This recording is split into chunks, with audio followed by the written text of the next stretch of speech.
Hello everyone, Hindi पीडिया channel में एक बार फिर से आप सभी का अभिनंदन। आइए आज के वीडियो में बात करते हैं कुछ महत्वपूर्ण प्रश्नों के बारे में। आज की प्रश्नोत्तरी का विषय है वाक्यांश के लिए एक शब्द। कुछ ऐसे प्रश्न लेकर उपस्थित हुए हैं जो परीक्षाओं के लिए बहुत ही महत्वपूर्ण हैं। कई प्रश्न तो परीक्षाओं में पूछे भी गए हैं। आइए एक एक प्रश्न को समझते हैं। जिसकी गर्दन सुंदर हो, वाक्यांश के लिए एक शब्द होगा। अब यहाँ जो दिया गया है, जिसकी गर्दन सुंदर हो, वाक्यांश के लिए एक शब्द, तो कैसे शब्द आप अलग करेंगे? सुदर्शन, सुगत, सुगर्दन, सुग्रीव।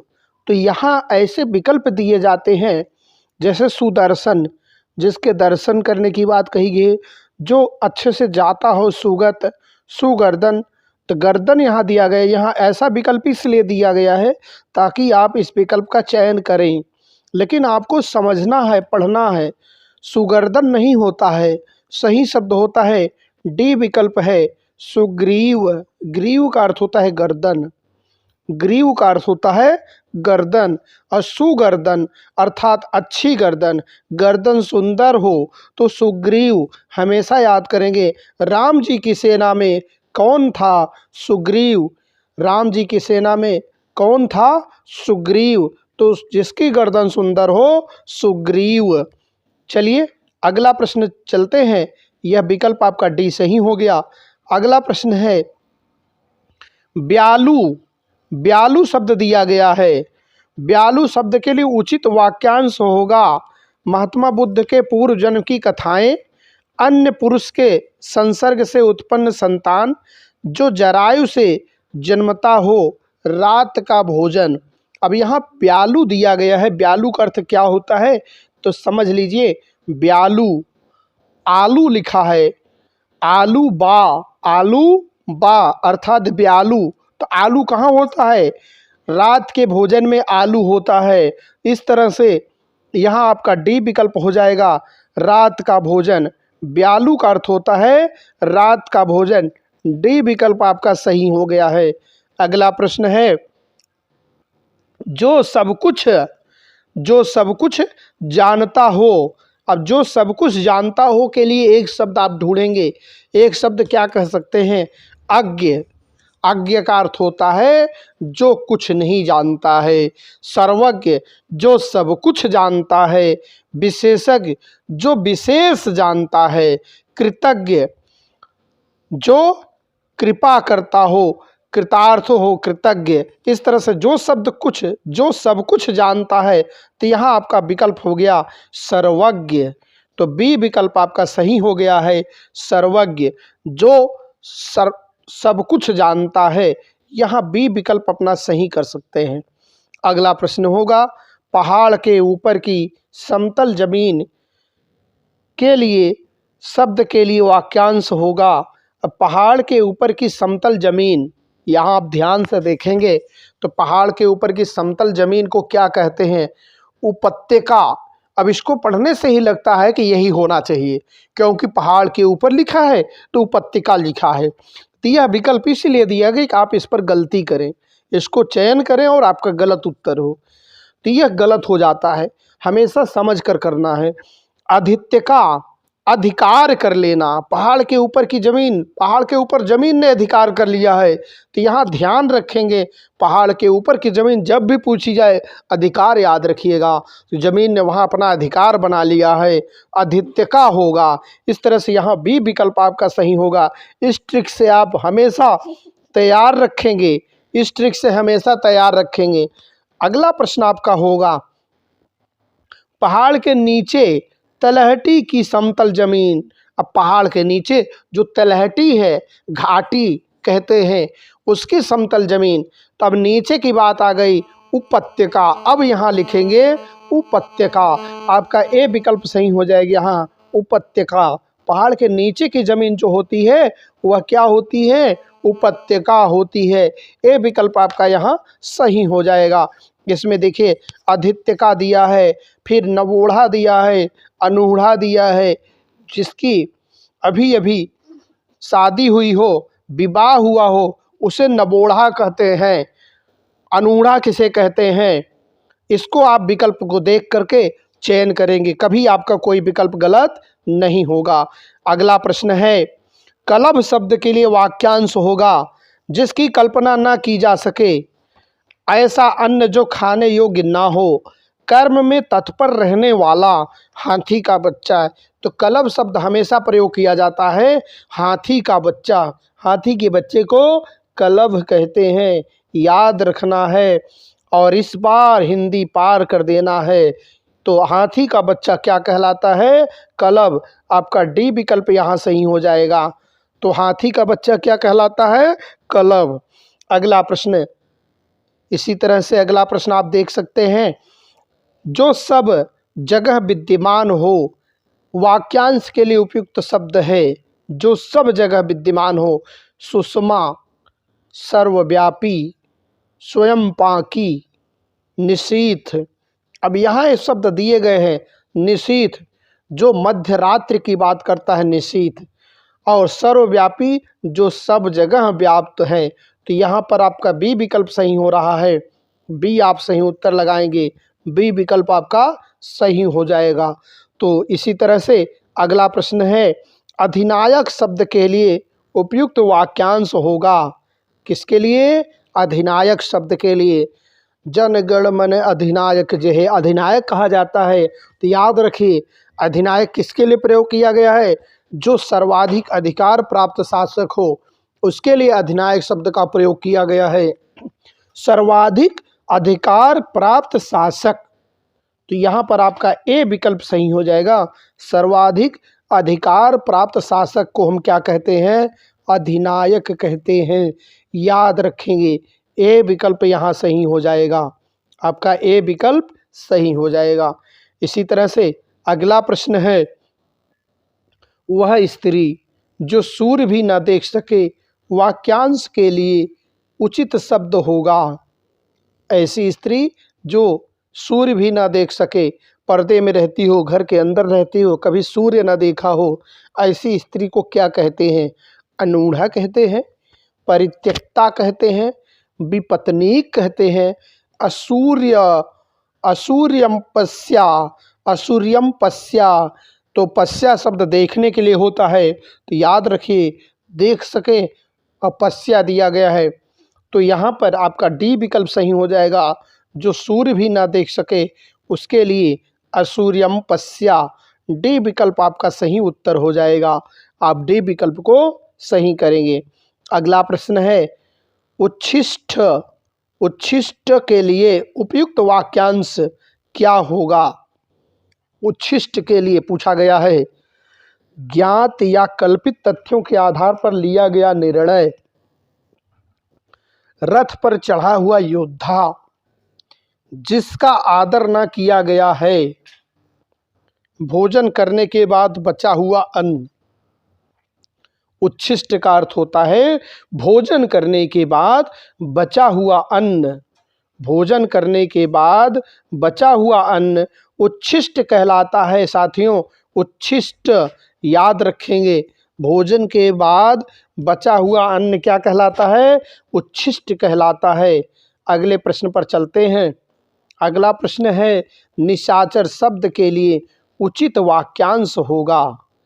वह जो ममता से रहित हो, वह जिसे अक्षरों का ज्ञान न हो, वह जो दूसरों के अधीन हो, वह जो रात्रि में विचरण करता है। तो याद है सभी को, निशाचर ऐसा व्यक्ति जो रात्रि में विचरण करता है उसे निशाचर कहते हैं, डी विकल्प सही हो जाएगा। ऐसा व्यक्ति जो रात्रि में विचरण करता है उसे क्या कहते हैं, निशाचर कहते हैं। अगला प्रश्न, जो कुछ नहीं जानता है, वाक्यांश के लिए सार्थक शब्द होगा। जो कुछ नहीं जानता है, अल्पज्ञ, अचिंत्य, अदृश्य, अज्ञ। तो यहाँ अज्ञ शब्द ऐसा है जो कुछ न जानने के लिए लिखा जाता है, अज्ञ, डी विकल्प यहाँ सही हो जाएगा, सही। अज्ञ शब्द जो कुछ नहीं जानता है, ध्यान रखेंगे, जो थोड़ा जानता है उसे अल्पज्ञ कहते हैं। जो चिंता रखता है, चिंता से मुक्त हो, अचिंत्य कहते हैं, जो दिखाई न दे अदृश्य कहते हैं। तो यहाँ चारों विकल्प आप ध्यान से देखें, अज्ञ डी विकल्प आपका पूरी तरह से सही है। अगला प्रश्न है, अजान बाहु शब्द के लिए वाक्यांश है। अजान बाहु, प्रसूता को दिया जाने वाला भोजन, घुटनों तक लंबे हाथ, गोद में सोने वाला, घर के ऊपर के खंड की कोठी। अब अजान बाहु जो है लिखा गया, बाहु का मतलब होता है बाजू हाथ, तो बाहु बाजू हाथ कहाँ तक लंबे हो, अजानु घुटनों तक लंबे हो, घुटनों तक लंबे हो। तो यहाँ बी विकल्प आपका सही हो जाएगा, घुटनों तक लंबे हाथ को अजान बाहु कहा जाता है। बी विकल्प आपका बिल्कुल भी सही हो गया है। अगला प्रश्न है, जिज्ञासा शब्द के लिए उचित वाक्यांश होगा। किसके लिए, जिज्ञासा शब्द के लिए, किसी को जीत लेने की इच्छा रखने वाला, जिज्ञासा, जानने की इच्छा, किसी को मारने की इच्छा, ग्रहण करने पकड़ने की इच्छा। तो जानने की इच्छा को जिज्ञासा कहते हैं। बी विकल्प आपका यहाँ सही हो जाएगा, जानने की इच्छा रखने वाले को जिज्ञासा कहते हैं। अगला प्रश्न है, पाथेय शब्द के लिए उचित वाक्यांश होगा। हाथ से बनाई गई मोटी रोटी। अब हाथ से जो रोटी पीट कर पानी लगा करके बनाई जाती है, हाथ से बनाई गई मोटी रोटी, विदाई के समय दी जाने वाली राशि, पथ में मिला हुआ धन, रास्ते में किया जाने वाला भोजन। यहाँ देखिए विकल्प जो दिए गए हैं आपको भ्रमित करने के लिए दिए गए हैं। हाथ से बनाई गई मोटी रोटी, इसे पाथेय नहीं कहते हैं। विदाई के समय दी जाने वाली, उसे भी पाथेय नहीं कहते हैं। पथ में मिला हुआ धन, इसे भी पाथेय नहीं कहते हैं। रास्ते में किया जाने वाला भोजन ही पाथेय कहलाता है। पाथेय शब्द बहुत ही महत्वपूर्ण है, ये परीक्षाओं में अक्सर पूछा जाता है। तो आप इन प्रश्नों को ध्यान से पढ़ेंगे और याद रखेंगे। पाथेय, रास्ते में किया जाने वाला भोजन। अगला प्रश्न आपके सामने आ गया है, आगत पथिका शब्द के लिए उचित वाक्यांश होगा। जिसका पथ परदेश से आ गया हो। आगत पथिका, जिसका पथ परदेश जाने वाला हो, जिसका पथ परदेश चला गया हो, जिसका पति परदेश से लौटा हो। तो आगत पथिका में क्या होगा, आगत पथिका, जिसका पथ परदेश से लौटा हो, जिसका पथ परदेश से आ गया हो। आगत पथिका, जिसका पथ परदेश जाने वाला हो, जिसका पथ परदेश चला गया हो। तो ध्यान से देखें, जिसका पथ परदेश से लौटा हो उसको कहेंगे आगत पथिका। तो डी विकल्प आपका सही हो जाएगा, आगत पथिका। अगला प्रश्न है, जो इंद्रियों द्वारा न जाना जा सके, जो इंद्रियों द्वारा न जाना जा सके, ऐसे शब्द के लिए, ऐसे वाक्यांश के लिए एक शब्द है अदम्य, अगोचर, ईर्ष्यालु, संकालु। तो यहाँ पर अदम्य, जिसका दमन न किया जा सके, अदम्य। तो अगोचर शब्द जो है अगोचर, तो यहाँ पर देखिए गो का अर्थ होता है ज्ञान। इस तरह से यहाँ अगोचर जो है, अगोचर, यह इंद्रियों द्वारा न जाना जा सके, अगोचर। तो आपका यही विकल्प सही है, बी विकल्प आप सही कर सकते हैं। अगला प्रश्न है, किसी विषय की पूरी छानबीन करना, विवेचन, विश्लेषण, मीमांसा, समीक्षा। समीक्षा करना, समीक्षा, इस तरह से यहाँ आपका सही विकल्प हो जाएगा। पूरी तरह से छानबीन करना विवेचन कहलाता है, ए विकल्प सही हो जाएगा। पूरी तरह से छानबीन करना विवेचन कहलाता है, ए विकल्प यहाँ सही हो जाएगा। अगला प्रश्न है, यायावर के लिए वाक्यांश है। यायावर, एक स्थान पर टिक कर नहीं रहने वाला, अंत तक रहने वाला, गुरु के समीप रहने वाला शिष्य, किसी विद्या को अंत तक पढ़ने वाला। यायावर के लिए एक स्थान शब्द है ए विकल्प, एक जगह टिक कर नहीं रहने वाला। यायावर, एक जगह टिक कर नहीं रहने वाले। वाक्यांश के लिए, शब्द के लिए वाक्यांश है एक स्थान पर टिक कर नहीं रहने वाला। अगला प्रश्न है, मोक्ष की इच्छा करने वाला। मोक्ष की इच्छा करने वाला जिज्ञासु, योगी, आस्तिक, मुमुक्षु। इसमें जिज्ञासु जानने की इच्छा रखने वाला, योग करने वाला, आस्तिक ईश्वर में आस्था रखने वाला, मुमुक्ष मोक्ष की इच्छा करने वाला मुमुक्ष। डी विकल्प आपका सही हो जाएगा। डी आप अपना विकल्प सही कर सकते हैं। साथियों, आप अपना इसी तरह से उत्तर भी चेक कर सकते हैं, तैयारी कर सकते हैं, और इसी तरह से आपकी परीक्षा से संबंधित हर एक विषय पर एमसीक्यू प्रश्न लेकर उपस्थित होते रहते हैं।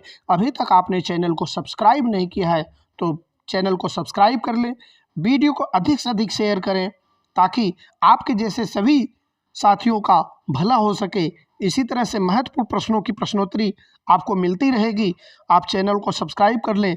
अगर आपको इसका PDF चाहिए तो हमारे टेलीग्राम चैनल पर जाएं। टेलीग्राम चैनल पर हर एक वीडियो का PDF आपको मिल जाएगा। निःशुल्क है, कोई पैसा नहीं है, फ्री है, केवल आपकी तैयारी के लिए दिया जा रहा है कि आपकी तैयारी अच्छी हो। हमेशा आपके लिए अच्छे अच्छे विषय लेकर उपस्थित होते हैं। आइए अगले प्रश्न पर चलते हैं। अगला प्रश्न है, जिसके पास कुछ ना हो, अकिंचन, निर्धन, गरीब, दरिद्र। अब यहाँ जिसके पास कुछ न हो के लिए एक शब्द होता है अकिंचन। अकिंचन शब्द जिसके पास कुछ ना हो, एक शब्द लिया गया है। इसी तरह से अगला प्रश्न है, अगला प्रश्न छेपक के लिए वाक्यांश है। छेपक किसके लिए प्रयोग किया जाता है? तो यहाँ ध्यान से देखें। दूसरों को क्षमा कर देने वाला, शत्रु पर घातक वार करने वाला, किसी ग्रंथ में अन्य व्यक्ति द्वारा जोड़ा गया भाग। छेपक किसी व्यक्ति द्वारा छोड़े गए शेष कार्य को पूरा करने वाला। तो यहाँ पर ध्यान दें, छेपक शब्द होता है किसी ग्रंथ में अन्य व्यक्ति द्वारा जोड़ा गया भाग, ये छेपक कहलाता है। हमेशा याद रखेंगे, कई बार परीक्षा में पूछा गया है। इसी तरह से अगला प्रश्न है, थोड़ा जानने वाला। जो थोड़ा जानता है उसे क्या कहते हैं? अल्पज्ञ कहते हैं, बहुज्ञ कहते हैं, मूर्ख कहते हैं, अज्ञ कहते हैं। तो जो थोड़ा जानता है उसे अल्पज्ञ कहते हैं। क्या कहते हैं? अल्पज्ञ कहते हैं। अगला प्रश्न है, जिसका निवारण न किया जा सके, जिसका निवारण न किया जा सके उसे हम अनिवार्य कहते हैं। ए उत्तर आपका सही हो जाएगा, अनिवार्य। जिसका निवारण न किया जा सके उसे अनिवार्य कहते हैं। अगला प्रश्न है, जिसे बुलाया न गया हो उसे क्या कहते हैं? अनाहूत, अनबोला, अतिथि, अभ्यागत। तो जिसे बुलाया न गया हो उसके लिए एक शब्द है अनाहूत। ये विकल्प आपका सही हो जाएगा। अगला प्रश्न है, जो स्त्री जो अभिनय करती हो, ऐसी स्त्री जो अभिनय करती हो के लिए एक शब्द होगा नर्तकी, नटी, अभिनेत्री, नायिका। तो यहाँ पर सही विकल्प हो जाएगा, उसके लिए एक शब्द है अभिनेत्री। सी विकल्प आपका सही हो जाएगा। सी विकल्प आपका सही हो जाएगा। अगला प्रश्न है, आशा से अधिक के लिए एक शब्द है आशातीत, आशावान, अप्रत्याशित, प्रत्याशित। तो यहाँ पर सही विकल्प आपका ए हो जाएगा, आशातीत। ए विकल्प आपका सही हो जाएगा। अगला प्रश्न है, जिसकी आशा न की गई हो के लिए एक शब्द है निराशा, अचानक, अप्रत्याशित, गलत। तो यहाँ पर सही विकल्प हो जाएगा अप्रत्याशित। सी विकल्प आपका सही हो जाएगा, अप्रत्याशित। अगला प्रश्न है, जो आंखों के सामने न हो, प्रत्यक्ष, अप्रत्यक्ष, दूरस्थ, परोक्ष। तो यहाँ पर सही विकल्प आपका हो जाएगा, जो आंखों के सामने ना हो, परोक्ष, परोक्ष। तो डी विकल्प आपका सही हो जाएगा, जो आंखों के सामने ना हो उसे हम परोक्ष कहेंगे। अगला प्रश्न है, जो किए गए उपकारों को मानता है, जो किए गए उपकारों को मानता है उसे क्या कहेंगे? तो इसका विलोम भी पूछा जाता है, आप याद रखेंगे। जो किए गए उपकारों को मानता है कृतज्ञ कहलाता है। ये विकल्प सही हो जाएगा, उसे हम कृतज्ञ कहते हैं। जो उपकारों को नहीं मानता उसे कृतघ्न, कृतघ्न कहते हैं, याद रखेंगे। अगला प्रश्न है, जिस स्त्री का पति जीवित हो उसके लिए क्या शब्द होगा? कामिनी, सुभगा, सधवा, मधवा। तो यहाँ पर उसके लिए एक शब्द होगा सधवा। सी विकल्प सही हो जाएगा। जिसका पति जीवित हो।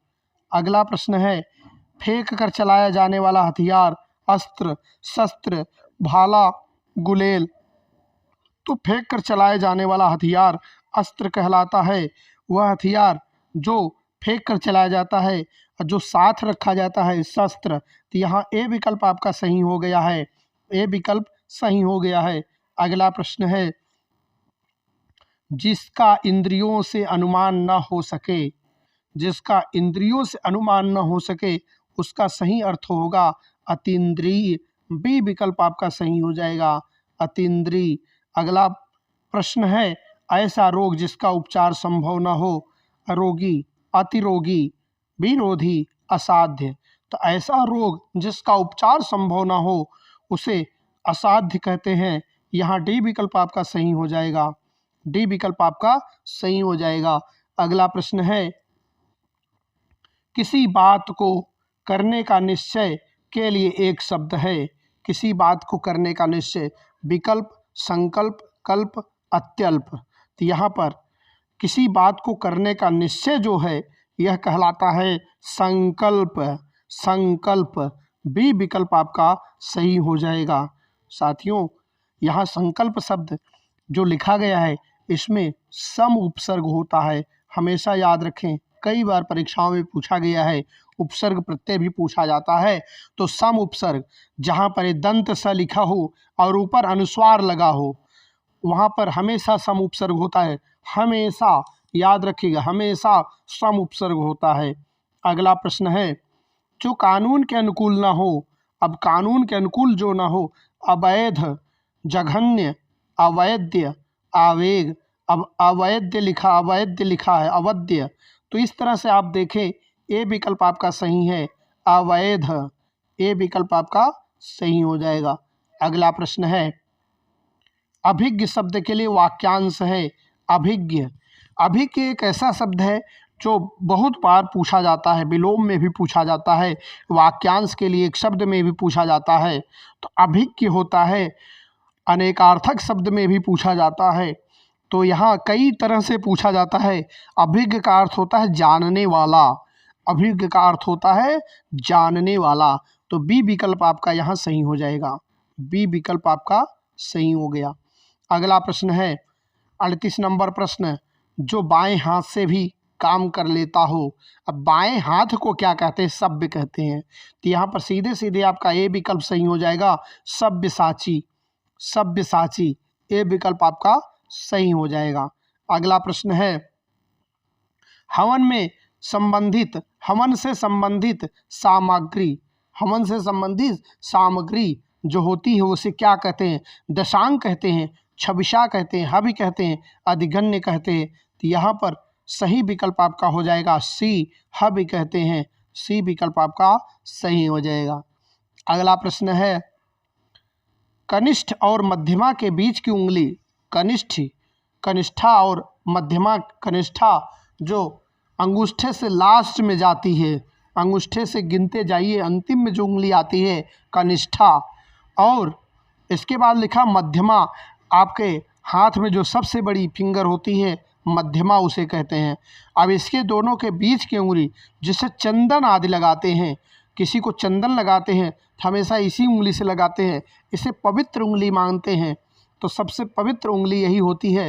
तो यह उंगली जो है कौन सी, किस नाम से जानी जाती है? इसको अनामिका कहते हैं, अनामिका। डी विकल्प आपका सही हो जाएगा, डी विकल्प आपका सही हो जाएगा। तर्जनी अंगूठे के तुरंत बाद वाली उंगली को कहते हैं। तो तर्जनी यहाँ गलत है, सही विकल्प है डी, अनामिका। साथियों, आज की प्रश्नोत्तरी आपको अच्छी लगी है तो चैनल को सब्सक्राइब करेंगे, दोस्तों में वीडियो को शेयर करेंगे, कमेंट करके हमें बताएंगे अगली प्रश्नोत्तरी आपको, अगली प्रश्नोत्तरी का एमसीक्यू प्रश्न आपको किस विषय पर चाहिए। आप अपने सिलेबस से किसी भी विषय को बताएं, उसके प्रश्नोत्तरी लेकर उपस्थित होते रहेंगे। ऐसे ही प्रश्न लेकर आएंगे जो परीक्षा के लिए संभावित हैं, अति महत्वपूर्ण हैं या पूछे जाते रहे हैं। तो आज की प्रश्नोत्तरी यहीं तक। धन्यवाद। जय हिंद, जय भारत।